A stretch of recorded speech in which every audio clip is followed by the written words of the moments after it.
Antropología de la muerte. Nuestra sociedad ante la muerte. La sociedad moderna occidental contrasta cruelmente con muchas sociedades y culturas primitivas. Incluso en nuestra sociedad rural de no hace tantos años la muerte tenía un mayor protagonismo social.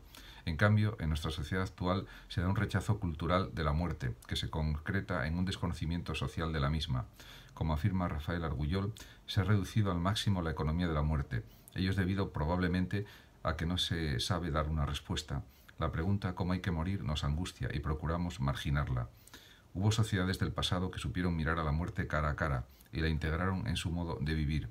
En cambio, la muerte, planteada como una cuestión de hondas implicaciones personales, es hoy un tema tabú. Es rehuida y disimulada. Resulta incompatible con el hedonismo despersonalizante que impone el ethos de nuestra alienada sociedad. Curiosamente, el sexo se ha desinhibido y hay abundantes manuales de educación sexual. Sin embargo, hablar de la muerte sufre una interdicción social, tanto que alguno ha hablado del carácter pornográfico de la muerte. Geoffrey Gorer. Como nos recuerda acertadamente Vicente Verdú, hoy nuestros adolescentes no solo salen de las escuelas mal preparados para el trabajo, sino también mal preparados para la vida, pues no han reflexionado, aunque sea mínimamente, sobre el sentido de la existencia.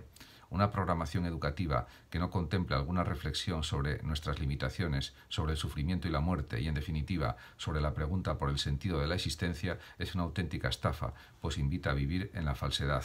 Según algunas encuestas, entre nuestros jóvenes pensar en la muerte implica enfrentarse con el miedo a lo desconocido, les asusta la incertidumbre, el desconocer que vendrá después, aunque no la ven como una posibilidad cercana. Y lo que más duro les resulta es la posibilidad de perder un ser próximo, un ser querido. Dentro del movimiento contracultural surgieron en los años 80 el colectivo gótico, siniestro y los revitalistas. Entre otras cosas, este fenómeno se concretó en manifestaciones estéticas, ya que la muerte se llevaba en la indumentaria, ropa negra y referencias al otro mundo con maquillajes y peinados característicos. Si la muerte tiene necesariamente que llegar, unámonos a ella. Se trató sobre todo de movimientos que cultivaban lo siniestro, lo oscuro, en un contexto de rebelión que no dejaba de rezumar cierta decadencia y depresión, sin caer necesariamente en conducta patológica. No dejó de ser un signo de la deshumanización de una sociedad desprovista de salidas y expectativas positivas. Duque, los jóvenes y la muerte. Pero quizá lo más desolador de este panorama de carencia es que los profesores no están preparados para asumir este reto pedagógico y humanizador, porque ellos también están desarmados al ser hijos de una modernidad como proyecto abortado. A nuestros hijos no se les suele hablar de la muerte y se les procura evitar los entierros. En cambio, como nos recuerda el antropólogo Luis Vincent Tomás, en África Negra a los niños se les enfrenta directamente al espectáculo social de la muerte. Asisten a los funerales ya en la espalda de su madre o como bailarines participantes desde que saben caminar. En nuestra sociedad, como observa Jean Baudrillard, la muerte se ha convertido en una anomalía impensable, en una desviación incurable. La muerte se procura disociar de la vida y se la ha convertido en una insoportable incongruencia para la cultura contemporánea.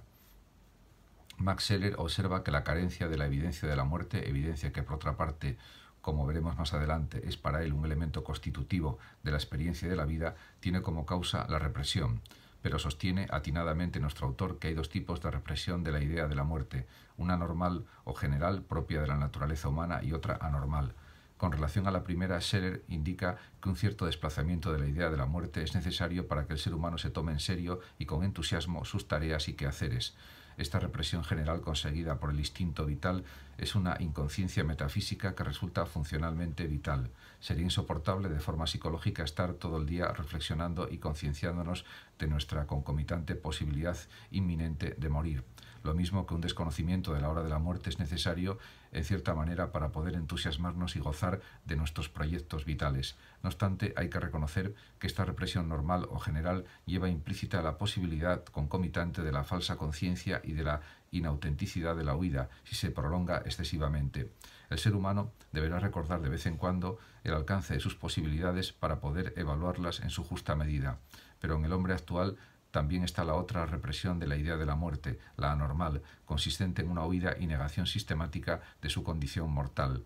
Para Scheler, ella es consecuencia narcótica de la estructura de la vivencia del hombre moderno, una estructura donde destaca el trabajo y la adquisición de bienes de un modo ilimitado e insaciable. Esta represión puede casar muy bien con el inconsciente humano que opera con la ficción de su propia inmortalidad. En la medida en que el inconsciente no conoce el tiempo, no puede captar la idea de la muerte.